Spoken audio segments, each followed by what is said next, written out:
John Leslie Montgomery, known professionally as Wes Montgomery, was an American jazz guitarist, and he was also a welder. Um, he, he was inspired by hearing a Charlie Christian record to buy an electric guitar, and then felt that he ought to learn to play, having bought the thing. So by the age of 20, he was playing in clubs at night and working at a milk company by day, presumably as a welder. A few years later, he got hired by Lionel Hampton for his band, but that lasted only a couple of years. In fact, it was he spent several more years playing for various bands and situations, and still working as a welder by day. After about 20 years as a musician, in 1959, he released his first record as a band leader. And from there, for a few years, he had a decent output, seemingly about 2 to 5 albums a year, before he died in 1968, aged 45. He was particularly known for his smooth guitar technique, using his fingers and thumbs rather than picks or his fingernails. Hi, my name's Dan. So this is an album of instrumental jazz. It's my first time listening to this album, but it's not my first encounter with Wes Montgomery. I have reviewed one of his albums before on this list. So what we've got here is we've got Wes on electric guitar, which is his instrument. We've got Wynton Kelly on piano. I've heard of him. We've got a sax, a bass, and drums. And yeah, we're back to jazz again. There have been quite a lot of jazz albums on this list. I wouldn't say I kind of see a jazz album coming and going, oh, I'm scared. But it's still, to me, somewhat a vast, unexplored territory. And there's huge amounts of stuff that's going on, certainly in the more experimental end of jazz that I don't understand. Let me just kind of get into this and try and describe this album then. So Wikipedia labels this as jazz, which is mildly helpful. Acclaimed Music gives it a little bit more specificity by saying it's hard bop. Now, I still couldn't say that I could tell you what the characteristics of hard bop are.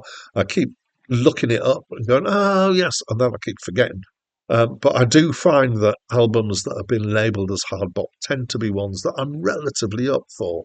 And so, yeah, and in fact I was in this case. So it's a fairly standard approach, what I call bookending with jazz, which is you play the tune and then you whiffle around doing solos and then you finish with a tune. And reasonably long tracks, so you've got quite a lot of this whiffling in between.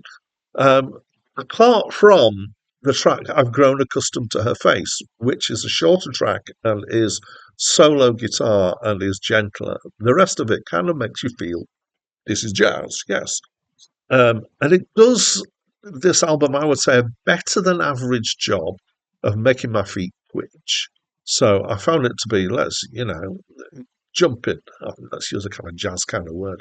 It's a good feel, or in fact, several good feels. So I think it's really easy when listening to jazz. I think, well, certainly for me, to just be becoming too analytical. And I think maybe this is because I am so aware of my lack of understanding of jazz and its vastness and how much I'm going to say, oh, I didn't like that, and people are going to say, yes, but it's absolute genius because it does X, Y, Z, and whatever. And it's that kind of analytical side that I wonder if kind of that's where I lose jazz, is where it becomes more analytical.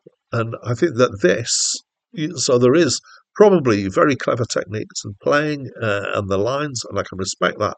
But when it starts to get me tapping on the steering wheel when I'm listening, when I'm driving, then I know I've gone beyond that kind of intellectual response and I'm actually enjoying it as music and for the feel of it. So in terms of the jazz albums that I've come across on this list, I would say it's got one of the best feels, one of the strongest feels that I've come across, and it's for me, it's all about that feel. I'm going to try and hold this in my head when I keep doing reviews of jazz albums, to kind of think about the feel and the effect that it's having on me as a listening experience, rather than getting so tied up in the analytical stuff.